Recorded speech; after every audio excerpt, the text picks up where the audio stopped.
Muy buen día, les saludamos con todo nuestro afecto. Damos gracias a Dios por sus vidas, mis queridos hermanos, y oremos. Bendecimos sus familias, levanta tu voz ahí donde estás en tu casa. Deseamos grandemente que se encuentren bien. Señor, gracias por toda esta situación, Señor, que tuvimos que suspender, Señor, la reunión con los líderes, Padre, pero sabemos que tú tienes el control de todas las cosas, Señor. Ya sabemos que estamos en semáforo naranja, no rojo, pero aún así tenemos que cuidarnos, Señor, cuidar Señor, a esta congregación que tú has levantado, Señor, y a todas las congregaciones de Grupo Amor, Señor. Esta es tu obra, Señor. Y también por a todos aquellos, Padre, que aún no se congregan, pero que están escuchando tu bendita palabra a través de estos medios, Señor. Oramos, Señor, que se encuentren bien, que gocen de salud, de provisión, de trabajo, Señor. Señor, a la familia en Cristo y también a nuestra familia, Señor, de carne y sangre, Padre. Pero sobre todo, Padre, que puedan contar con tu guía, Señor. Eres el buen pastor, Señor, el que dio su vida por las ovejas. Eres nuestro Dios de paz, Señor, nuestro consolador, nuestro ayudador, Señor, nuestro protector, nuestro Padre eterno, nuestra fuente de vida, Señor, nuestra fuente de esperanza, de amor, de dominio propio, de todas las cosas, Padre, de la fe, Señor, que viene de ti. A ti te damos, Señor, todo honor y toda gloria, Señor, porque hasta ahora nos has ayudado, Padre. Gracias por la vida, por tus grandes misericordias, Señor, por tu unción preciosa que pudre todo yugo, Señor, trayendo libertad, Señor, a nuestras vidas, Señor, para alabarte, para bendecirte, para adorarte, Señor. Gracias por esta unidad, Señor, en la iglesia, Padre, para seguir conectados, Señor, en el Espíritu, Señor, en estos tiempos en que no podemos congregarnos como lo veníamos haciendo, Señor. Pero tú nos das la gracia, Padre, para hacerlo por medio de estas redes sociales, mi Dios, sin importar las herramientas que estemos usando, Señor. En medio de todo esto, tú nos das el aliento, Señor.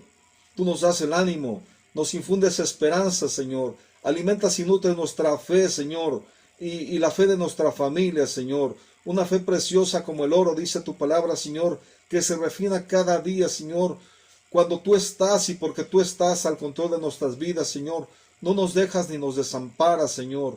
Tienes cuidado de nosotros. En ti no nos falta nada, Señor. En ti estamos completos, Señor. En ti lo tenemos todo, Señor. Sobre todo, Señor, el contentamiento con toda esta situación, Señor, y con las cosas que estamos viviendo, Señor. Porque tú eres el que nos da la certeza, Señor, de que esto no viene de brazo humano, sino de ti, Señor. Y te pedimos que cumplas tus propósitos, Señor, y planes para nuestra vida, Señor. Y nos des un corazón ensanchado, abierto a ti, Padre. Te amamos, te adoramos, te bendecimos. En el nombre de Jesús, Señor, te damos todo honor y toda gloria, porque no hay nadie como tú, Señor. Nadie como tú, nadie se compara a ti, Señor. Yo le invito a que le demos toda la exaltación que nuestro Dios se merece. Y que recordemos esa obra en los tiempos antiguos, con esos escogidos de Dios. Yo recuerdo la vida de Jacob, que cuando se dio cuenta que allí en ese Betel estaba la presencia de Dios vivo, él dijo una cosa: Dios está presente. Y es una cosa que va a suceder con todo aquel que conozca de Dios, que pueda recibirla en su corazón, que Él está aquí, que podemos sentir su presencia y saber que Él está al mando, que Él está al control, y que Él viene a cambiarnos, a transformarnos, para llevarnos a vida eterna. Cántale, adórale, derrama tu corazón delante de Él. Sentir tu presencia, está fluyendo en este lugar, cantando tus alabanzas, soy atraído por tu gracia, y lo que arde en mi ser es el deseo de verte a ti. Como nunca antes, yo quiero verte exaltado, yo quiero ver tu majestad. Yo quiero verte en tu santidad, reinando en las alturas. Yo quiero verte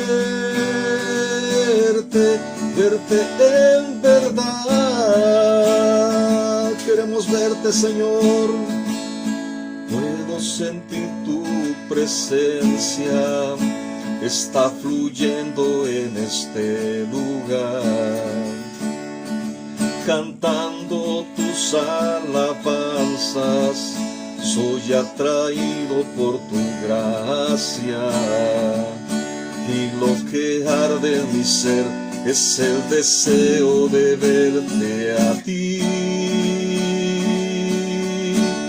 como nunca antes.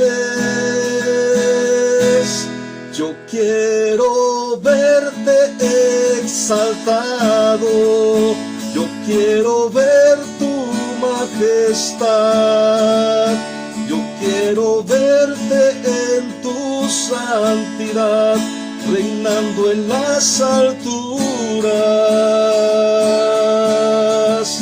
Yo quiero verte en verdad.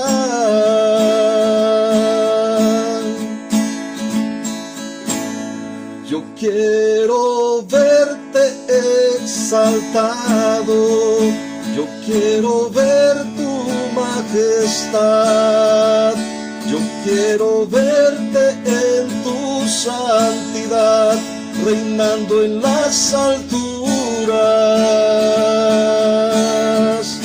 Yo quiero verte en verdad. Queremos verte, Señor. Oramos y clamamos, Señor, por tu Espíritu Santo, Señor. Tu Espíritu Santo y tu iglesia dicen: ven, Señor. Ven, Señor Jesús. Anhelamos verte pronto, Señor. Digno eres de toda gloria, de toda honra, Señor. Te bendecimos, te adoramos, te amamos, Señor. No hay nadie como tú, Señor. Bien, ya saben ustedes pues que habíamos estado reuniéndonos a partir del viernes pasado, ¿verdad?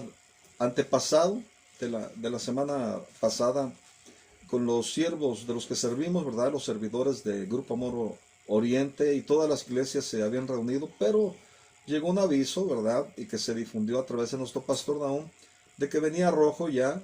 Finalmente se confirmó que ese naranja, pero aún así el color naranja es algo que nos invita a cuidarnos y que tener esta precaución, ¿verdad? No hay prisa, los tiempos de Dios son los mejores, y si amamos a Dios, también tenemos que amar a nuestro prójimo que Él creó y cuidarlo, ¿verdad? Porque sabemos que este virus pues está yendo contra todos, ¿verdad? Y hoy quiero predicarte, ¿verdad? Pues vamos a esperar un mejor tiempo. Y hoy quiero hablarte de un tema que yo llamé con los que temen. Y te invito a que le pongas título a esta predicación y que tomes tu Biblia, tu libreta, tu lápiz o tu pluma, ¿verdad? Y yo quiero decirte una cosa. Como introducción, ¿verdad? Marcos Vidal tiene una canción donde se escucha al hombre cuestionando dónde está el Dios de Elías, ¿verdad? Y hoy en día, tal vez, entre tantas enfermedades, entre tantas cosas que están sucediendo, ante tanta violencia, ante tantas cosas que están ocurriendo, podríamos preguntarnos, ¿dónde está el Dios de Elías, verdad? En añoranza al poder de la presencia manifiesta de Dios. Y en esta misma canción, ¿verdad? De pronto llega un momento donde se invierten los papeles. Y ahora es Dios diciéndole al hombre: ahora tú contesta que yo preguntaré. Y dice así la canción: ¿dónde están aquellos hombres como Elías, que dejaron todo por seguirme a mí? Dice: ¿dónde están aquellos hombres como Elías, que dejaron todo por seguirme a mí? Y yo creo que esa es la pregunta correcta, ¿verdad? Realmente Dios no ha cambiado. Sigue siendo el mismo ayer, hoy y siempre. Pero los seres humanos no hemos logrado asumir la actitud correcta, ¿verdad? La posición de sumisión y de obediencia, de temor y reverencia delante de Dios. Y quiero invitarte a que vayamos a este versículo de Salmos 25:14, que es de aquí donde tomamos el título de la predicación, con los que temen. Y dice los siguientes Salmos 25:14, dice: la comunión íntima del Señor es con los que le temen, y a ellos hará conocer su pacto. ¿Verdad? También quiero leerte este pasaje de Santiago 4:5, que dice lo siguiente: ¿o pensáis que la Escritura dice en vano, el Espíritu que Él ha hecho morar en nosotros nos anhela celosamente? Y vemos dos versículos, dos grandes verdades, una que se refiere a nosotros, ¿verdad? Tenemos posibilidad de comunión íntima y profunda, de fondo, con Dios, pero lo único que nos puede llevar a esa posición de acercamiento a Dios, ¿verdad?, es desarrollando un temor reverente que nos lleve a inclinarnos y obedecer al Señor. Y en ese sentido podemos entender, por lo que dice el texto de Santiago 4:5, ¿verdad?, que Dios expresa su corazón. Él no nos quiere a medias en esta relación, sino al 100%, completamente. No quiere compartirnos con nadie, con ninguna otra cosa. No quiere que tengamos un pie, ¿verdad?, con Él y otro pie en el mundo. En primer lugar, tenemos, ¿verdad?, Salmos 25:14. La comunión íntima del Señor es con los que le temen, y a ellos hará conocer su pacto. Tenemos que ver primeramente qué es comunión. Es compartir cosas comunes, ¿verdad? Y esto lo podemos ilustrar con el matrimonio. Antes que los novios se casan, cada uno tiene su casa, tiene sus papás, ¿verdad? Bueno, los siguen teniendo, si es que no han fallecido, ¿verdad? Pero cada uno vive con su papá, en su casa, cada uno tiene sus propias cosas. Pero una vez que se unen en matrimonio, se abre la oportunidad de compartir un techo, compartir la misma comida, las responsabilidades, los sueños, la instrucción de los hijos, la administración de la casa. Comparten gustos, juegos, diversión, propósitos, planes. Es decir, no solo cosas materiales, también comparten amistad, respeto, valores, ¿verdad?, principios, comprensión, comparten un amor, un cariño que se profesa mutuamente uno al otro, comparten compañerismo, entre otras cosas. Pues así, de esa misma forma, el Espíritu Santo nos suministra la revelación y la convicción para recibir el amor del Padre, ¿verdad?, sus promesas de vida, para que entendamos que todo lo que ha dado al Hijo es nuestro, ¿verdad?, para que podamos tomar la gran herencia que nos ha sido dada en Él, en Cristo. Y el Padre comparte con nosotros la herencia que le ha dado, y nosotros, al recibir el Espíritu de adopción, también podemos clamar como Cristo clamó a Él, ¿verdad? Abba, Padre. Y por eso necesitamos una vida de relación, de comunión con la palabra de Dios, porque es ahí donde podemos beber de sus pensamientos, ¿verdad?, que son vida, que son espíritu, y con el Espíritu Santo también, que nos fue concedido para guiarnos a toda verdad, a la verdad gloriosa de que somos sus hijos amados, quienes fuimos predestinados desde antes de la fundación de este mundo para ser hechos a la imagen y semejanza de Cristo, que este es el plan eterno de Dios, y que como parte de este plan hay moradas eternas que están siendo preparadas, y que también nosotros tenemos que prepararnos para ir a habitarlas, ¿verdad?, cuando vayamos con Él. Pero antes de esa unión nuestra eterna con Cristo, nuestra comunión aquí en esta tierra debe ser el pan de cada día, el orar sin cesar, el orar con el entendimiento, pero también el orar en el Espíritu, ¿verdad?, y hasta el guardar silencio para escucharle, acercados a su presencia, ¿verdad?, como para recibir instrucciones. ¿De qué se trata? El supremo comandante, Dios de los ejércitos, dando instrucciones de qué hacer, de cómo hacer cada día, como se acercó Pablo, ¿verdad?, cuando fue tocado y convertido en ese camino a Damasco, que la primera pregunta que hizo fue: Señor, ¿qué quieres que yo haga? Y porque ese es el lugar, ¿verdad?, el lugar de su presencia, en donde nos da a conocer lo que nos ha concedido en Cristo, y nos da la fe para que participemos de estas grandísimas promesas, confiados en la gracia y la guía de su Espíritu Santo. Como dice 1 Corintios 2, 9, 10, antes, como está escrito, ojo no ha visto, ni oído ha escuchado, ni han subido a corazón de hombre las cosas que Dios ha preparado para los que le aman. Pero Dios nos las reveló a nosotros por su Espíritu, porque el Espíritu todo lo escudriña, aún lo profundo de Dios. Y todos los que hemos creído en su nombre tenemos la posibilidad de esta comunión íntima y profunda por el pacto de su sangre, por el requisito pero el requisito es que le temamos y le obedezcamos, ¿verdad? Que le sigamos. Fíjese bien lo que dice la escritura que leímos al principio. A los que le temen, Salmo 25:14, a ellos hará conocer su pacto. Y como parte de este pacto, Dios ha hecho un juramento, ¿verdad?, de que nos hará uno con Él, para que seamos de Él, pertenencia suya, ¿verdad? Vemos la oración de Jesús en San Juan 17, ¿verdad? Padre, yo oro para que tú los protejas, los guardes, y para que sean uno como tú y yo somos uno, ¿verdad? Y para que seamos de Él, pertenencia suya, pueblo suyo, ovejas de su prado, para que vivamos para Él. Y este anhelo que Dios tiene por nosotros es celoso, es total, no nos quiere compartidos con este mundo. Y mire, todos los hombres que Dios escogió, usted lo puede ver en la Biblia, que Dios escogió para sus propósitos, eran hombres comunes y ordinarios como tú y como yo, pero tuvieron este sello, temían a Dios y le obedecieron, ¿verdad? Se apartaron del mundo, se apartaron de maldad y vivieron en santidad. Hebreos 11:8, hablando de un ejemplo, ¿verdad? De Abraham, dice Hebreos 11:8, por fe Abraham, siendo llamado, obedeció para salir al lugar que había de recibir por herencia y salió sin saber a dónde iba. Entonces no puede haber obediencia a Dios sin existir temor de Dios. Y si ustedes recuerdan, la gran prueba para Abraham fue para ver si le temía. En Génesis 22:1 dice lo siguiente, hablando de esta historia, dice, y aconteció después de estas cosas que probó Dios a Abraham y le dijo, Abraham, y él respondió, heme aquí. Y dijo, toma ahora tu hijo, tu único Isaac, a quien amas, y vete a tierra de Moriah, y ofrécelo allí en holocausto sobre uno de los montes que yo te diré. ¿Verdad? Y en obediencia, Abraham procedió tal como Dios se lo pidió. Y vemos que esta historia continúa en Génesis 22:9 y dice, y como llegaron al lugar, como llegaron al lugar que Dios le había dicho, edificó allí Abraham un altar y compuso la leña. O sea, comenzó a acomodar el altar para el holocausto y ató a Isaac su hijo y le puso en el altar sobre la leña. Y extendió Abraham su mano y tomó el cuchillo para degollar a su hijo. Entonces el ángel del Señor le dio voces del cielo y dijo, Abraham, Abraham. Y él respondió, heme aquí.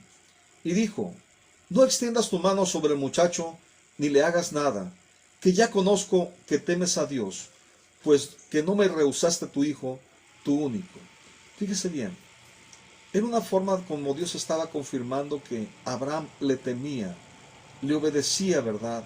Y no hubo necesidad de que lo hiciera. Dice, conozco que temes a Dios. Dice el versículo 13, entonces alzó Abraham sus ojos y miró, y aquí un carnero a sus espaldas, trabado en un zarzal por sus cuernos, y fue Abraham, y tomó el carnero, y le ofreció en holocausto en lugar de su hijo. Y llamó Abraham el nombre de aquel lugar, el Señor proveerá. Por tanto, se dice hoy, en el monte del Señor será provisto. Y esa es una de las frases que a veces solemos escuchar, ¿verdad? O solemos decir, ¿verdad? Cuando no encontramos una solución en nuestras fuerzas, humanamente hablando, ¿verdad? Entonces vemos que podemos decir, en el monte del Señor será provisto. Y vemos que la respuesta divina para Abraham vino una vez que quedó en evidencia que temía a Dios, al no haberle rozado a su hijo, a su único. Y vemos que la confianza de Abraham era a toda prueba, y por esa relación íntima y profunda pudo desarrollar una amistad y compañerismo con Dios. Y en Génesis 18:17, ¿verdad? Vemos por eso que Dios revelaba sus planes y propósitos, ¿verdad? Porque en Génesis 18:19 dice la razón, dice, porque yo le conozco, hablando de Abraham, dice, sé que mandará a sus hijos y a su casa después de sí, que guarden el camino del Señor, haciendo, fíjese bien, haciendo justicia y juicio, para que haga venir el Señor sobre Abraham lo que ha hablado acerca de él. Y volvemos al punto, Salmo 25:14. La comunión íntima del Señor es con los que le temen y a ellos hará conocer su pacto. Y vemos que Salmo 25:12, Salmos 25:12 dice lo siguiente, dice: ¿quién es el hombre que teme al Señor? Él le enseñará el camino que ha de escoger. Fíjate bien, ¿quién es el hombre que teme al Señor? Él le enseñará el camino que ha de escoger. Aunque sabemos que Dios nos ha dado libre albedrío, ¿verdad? Que eso fue el origen del pecado, el que pudiéramos decidir apartarnos de Dios, ¿verdad? Eso fue lo que sucedió en el principio de la creación. Pero vemos que a pesar de este libre albedrío, el hombre que teme a Dios, el hombre que decide por la voluntad de Dios, el hombre que reverencia a Dios, que honra a Dios, que es fiel a Dios, no escoge y se inclina a lo que quiere, sino a la voluntad de Dios. Recordemos que hubo uno semejante a nosotros en carne, ¿verdad? Llamado el Hijo del Hombre, pero también llamado Hijo de Dios, Jesucristo, quien nos dejó ejemplo claro de un profundo temor reverente a Dios que le llevó a hacer su voluntad. Y vemos en Hebreos 5:7 que nos dice esto, dice: el cual en los días de su carne, hablando de Jesús, habiendo ofrecido ruegos y súplicas con gran clamor y lágrimas al que le podía librar de la muerte, hablando pues de lo que sucedió en el Getsemaní, en el huerto de Getsemaní, ¿verdad? Que él clamó, ¿verdad? Señor, si puedes, haz que pase de mí esta copa, que no la beba, Señor. Pero vemos aquí que dice que fue oído por su temor reverente, dice. En sus súplicas, ¿verdad? Dice, fue oído por su temor reverente. Y el versículo 8 dice, de Hebreos 5:8 dice: aunque era hijo, por lo que padeció, aprendió la obediencia. ¿Por qué aprendió obediencia? Porque Jesús era Dios, ¿verdad? Se despojó de ser Dios y no estimó el ser igual a Dios como cosa que aferrarse, ¿verdad? Él tuvo que venir a sujetarse, ¿verdad? A la autoridad de sí mismo, a la autoridad del Padre y del Espíritu Santo, ¿verdad? Y dice, y aunque era hijo, por lo que padeció, aprendió la obediencia. Y habiendo sido hecho perfecto, vino perfecto como ser humano, como hombre, ¿verdad? Como hijo de hombre, vino a ser autor de eterna salvación a todos los que le obedecen. Y fue llamado de Dios sumo sacerdote según el orden de Melquisedec. Y déjeme decirle algo. Dios escucha a quienes tienen un temor reverente como el de Jesucristo. Dios revela sus planes y lo que va a hacer, ¿verdad? A quienes tienen una vida de relación y de amistad con Él, pero una amistad que reconoce su autoridad, su señorío sobre nuestras vidas y que sus mandamientos son vida para nosotros. Es la obediencia, es el temor reverente lo que nos abre la posibilidad de disfrutar lo que Cristo con su obediencia obtuvo para nuestro beneficio, ¿verdad? Y vemos en las Escrituras dos huertos que se mencionan, dos huertos importantes en diferentes tiempos, ¿verdad? El del Edén en los tiempos antiguos y el de Getsemaní, ¿verdad? En tiempos relativamente más recientes. Y en esos dos huertos ocurrieron dos cosas. Ocurrieron la oportunidad de poner al hombre en practicar el ejercicio de su decisión, de su voluntad, ¿verdad? Y en esos dos huertos, tanto Adán como Jesús tuvieron la libertad y la oportunidad de elegir. El primero, Adán, decidió su voluntad personal y nos hizo herederos de pecado, ¿verdad? Y el segundo, lo vemos decidiendo a Jesús por los negocios del Padre, a quien dijo, pero que no se haga mi voluntad, sino la tuya, Señor. Y el hombre que teme a Dios, Él le mostrará el camino que ha de escoger. Todos sabemos que la vida está en escoger lo que Dios quiere para nosotros. Y la obediencia es la que nos santifica, así como Jesús se santificó por nosotros. Y vemos que por esto Pedro, en Primera de Pedro 1:14, dice lo siguiente, te invito a que lo leamos. Primera de Pedro 1:14. Primera de Pedro 1:14 dice, como hijos obedientes, no os conforméis a los deseos que antes tenías estando en vuestra ignorancia, sino como aquel que os llamó es santo, sed también vosotros santos en toda vuestra manera de vivir. Escucha bien, en toda. El anhelo de Dios es celoso en todos los aspectos, en toda nuestra manera de vivir.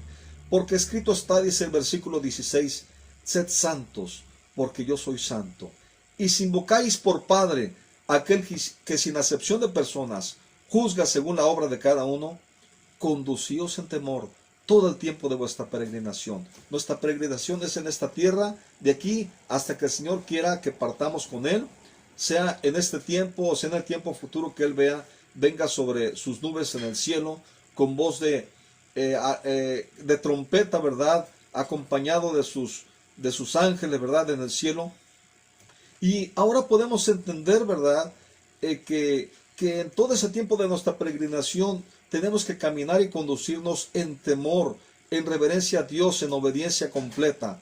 Y ahora podemos entender mejor la oración que Jesús hizo por nosotros antes de disponerse a morir, ¿verdad? En Juan 17:15 dice lo siguiente, en una oración que hizo al Padre muy clara, muy profunda, dice nuestro Señor Jesús: no ruego que los quites del mundo, sino que los guardes del mal, ¿verdad? Estamos en el mundo, pero tenemos que ser guardados del mal que hay en este mundo. Dice, no son del mundo, escucha, no somos del mundo. Dice nuestro Señor Jesús, como tampoco yo soy del mundo. Santifícalos en tu verdad. Tu palabra es verdad. Y lo que está diciendo es que la palabra de Dios, la verdad de Dios, tiene que apartarnos cada vez más para Dios. Tiene que santificarnos. Tiene que hacernos ver el propósito de Dios y conducirnos a ese propósito de Dios, a la verdad de la palabra de Dios, y ser santificados en esa verdad.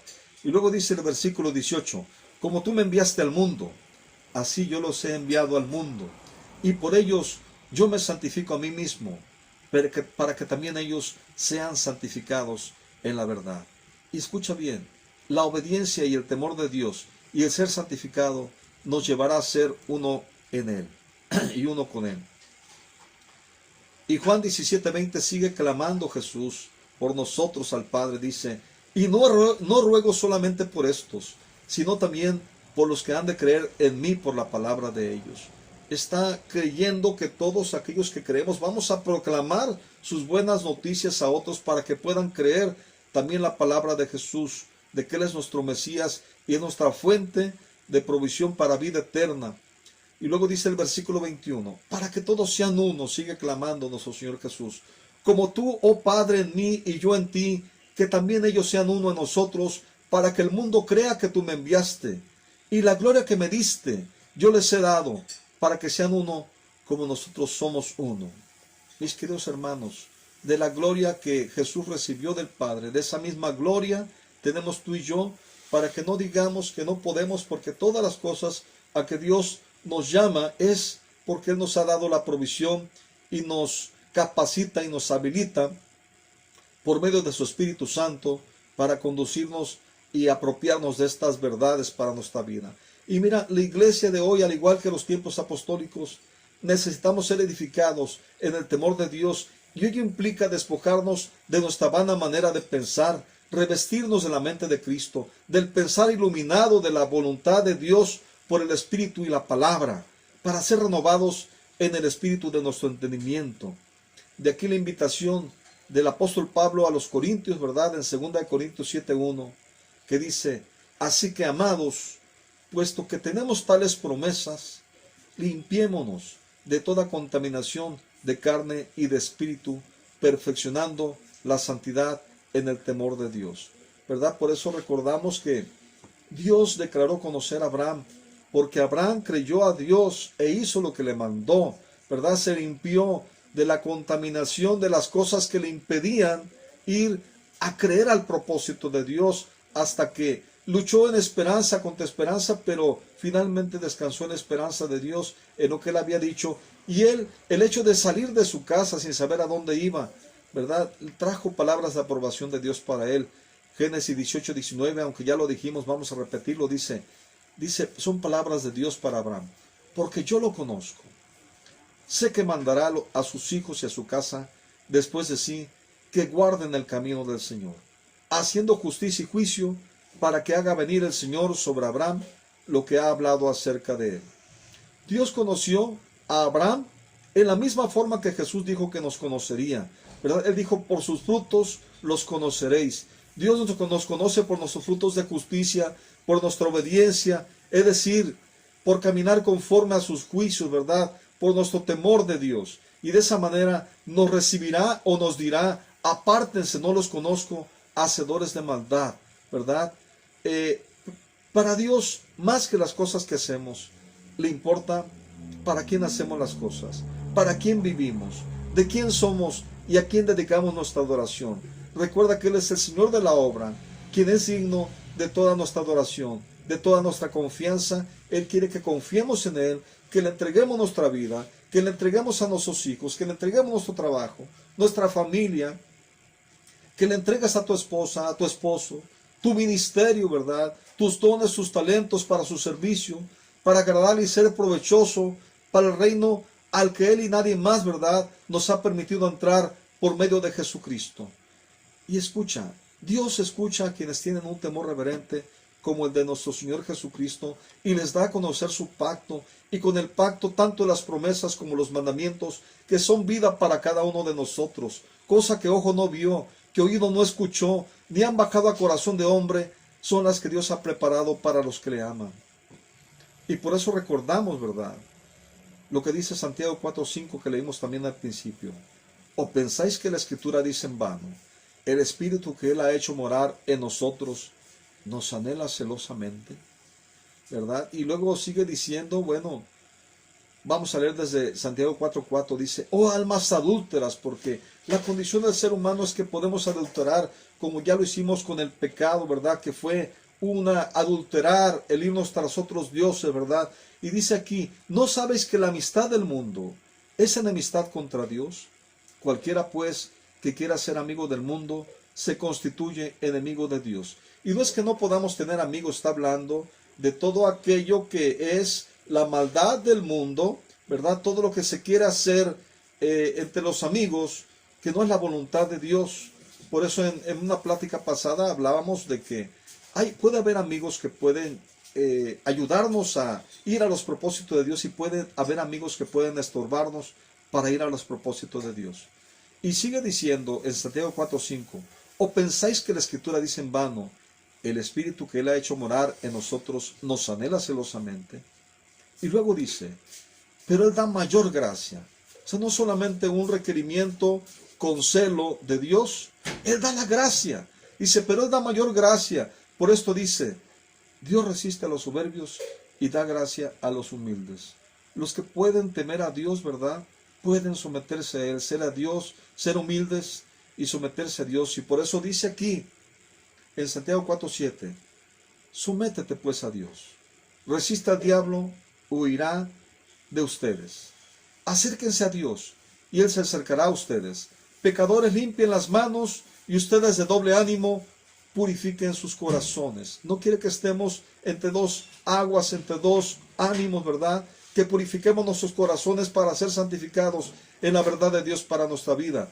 Dios mora en nosotros, somos el templo de Dios vivo, pero una gran verdad que debe cambiar nuestra vida radicalmente es la manera como Dios nos anhela. Es radical, es celosa. Dios quiere que en una vida de relación profunda, estrecha, íntima, nosotros derramemos nuestro corazón al Espíritu Santo, y al Espíritu Santo también quiere derramar su corazón en nosotros. Lo anhela, lo desea, y el principal deseo es que bebamos el carácter de perfección, de misericordia, de amor, de perdón, de piedad, del pensar y del sentir y del actuar, de la conducta que hubo en Cristo.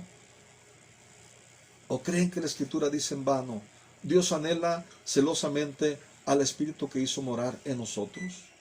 Otra versión bíblica dice, el Espíritu que Dios ha hecho morar en nosotros nos anhela celosamente. Él está aquí y ahora en nosotros, está hablando a tu vida, pero también este mundo está hablando.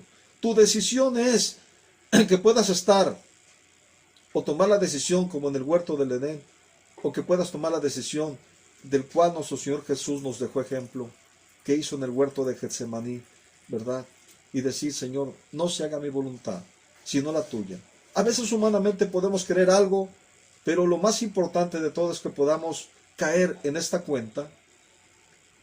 Señor, no se haga mi voluntad, sino la tuya, Señor. Es también el mismo Espíritu Santo el que produce en nosotros esa pasión ardiente y desbordante por más de su presencia. Y es nuestro gran desafío el que podamos buscarle de corazón sincero como la primera prioridad de nuestra vida. Y quiero, para terminar, ¿verdad?, leer este proverbio, Proverbio 14:26. Fíjate bien, tiene promesas de cosas para tu vida, lo que es el temor de Dios. Y dice Proverbios 14:26 y 27, dice, en el temor del Señor está la fuerte confianza. ¿Quieres aumentar tu confianza en Dios? Teme a Dios. Dice, en el temor de Dios no solamente está una promesa para nuestra vida, sino también para nuestros hijos. Escucha bien, en el temor de Dios está la fuerte confianza y esperanza tendrán sus hijos. O sea que nuestros hijos ante esa confianza podrán esperar, ¿verdad?, en Dios, aprender a esperar en Dios. Y luego culmina, ¿verdad?, como con una cereza en el pastel, ¿verdad? Proverbios 14:27 dice, el temor del Señor es manantial de vida para apartarse de los lazos de la muerte. Mis queridos hermanos, la comunión íntima es con los que le temen, y los que le temen, ¿verdad?, a Él les mostrará el camino que han de escoger.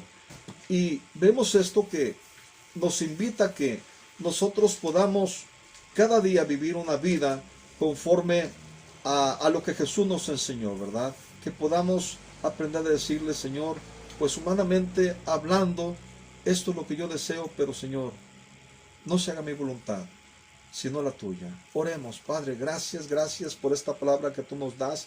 Aliéntanos, Señor, consuélanos, esfuérzanos, haznos valientes, Padre, porque necesitamos en este tiempo que este mundo embiste, Señor, con muchas cosas, Señor, que son cautivadoras, Padre, pero sabemos que tus lazos de amor son aún más cautivadores. Señor, tus lazos de amor, tú nos enlazas, Padre, y que gracias al amor de tu Espíritu Santo que podemos recibir y que podemos tener a un Dios presente en nuestra vida, Señor, y que nos da la gracia para ser revestidos, Señor, que podemos apropiarnos de estas promesas y crecer, Señor, en esa identidad de hijos amados, Señor, que pueden, Señor, ser santos como tú eres santo, Padre. Gracias, Señor. Perdona nuestros pecados, perdona nuestras fallas y ayúdanos con tu gracia, Padre, a ir hacia tus propósitos en el nombre de Jesús. Amén. Si no va a salir, no salga. Y si va a salir, cuídese y cuide de los suyos. Dios les bendiga. Nos vemos la próxima. Les mandamos un abrazo.